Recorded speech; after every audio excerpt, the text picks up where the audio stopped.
Greetings of the day, dear students, and welcome back to your general knowledge class.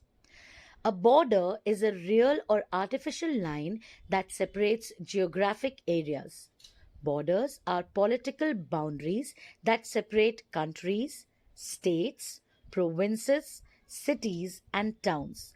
A border outlines the area that a particular governing body controls.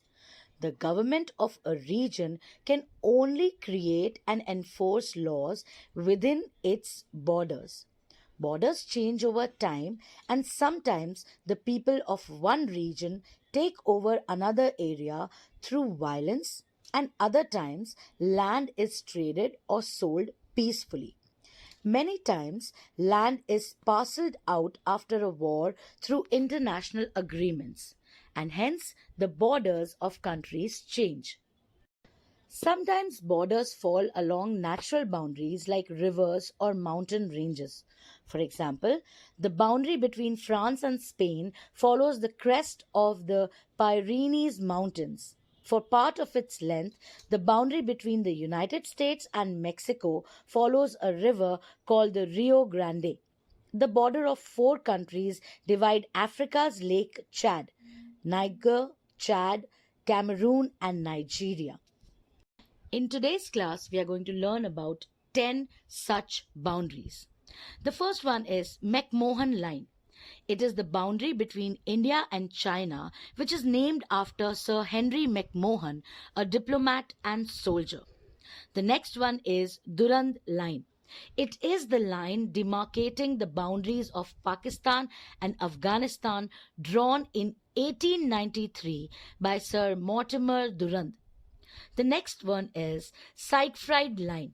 It is the line of fortification drawn by Germany on her border with France. Next is Mannerheim Line. This is the line of fortification of Finnish border as drawn by General Mannerheim. It is the borderline between Russia and Finland. The next one is Maginot Line. This line of fortification was constructed by France to protect its border from German attack. The next one is Oder-Neisse Line. It is the boundary between Poland and East Germany agreed at the end of World War II. The next is Radcliffe Line. This line was published on 17th August 1947 as a boundary demarcation line between India and Pakistan upon the partition of India. The next one is 49th parallel. It is the boundary between USA and Canada. The next one is 17th parallel. It is the boundary between North Vietnam and South Vietnam. The next is 38th parallel. This is the line demarcating the boundary between North Korea and South Korea. Borders, particularly national borders, affect travel and migration.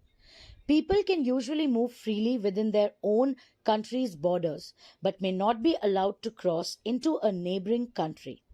When neighboring countries have similar wealth and political systems, their borders may be open and undefended. For example, citizens of the 27-country European Union may travel freely among any of the member states. On the opposite extreme, the Korean demilitarized zone, the border between communist North Korea and democratic South Korea, is the most heavy militarized border in the world.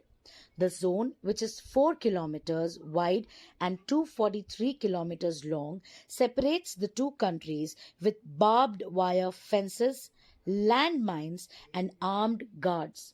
Citizens of most countries must have a passport and official permission to enter the borders of North Korea. North Koreans must also have official permission before they leave the secretive nation. These borders are just a mark of respect from both the countries' side as to not to invade the privacy and the peace of other countries. If all the people of the world follow the rules and regulations properly, there might never be any problem among these countries. So that'll be all for today's class. Until we meet again, stay safe, stay healthy, and keep learning.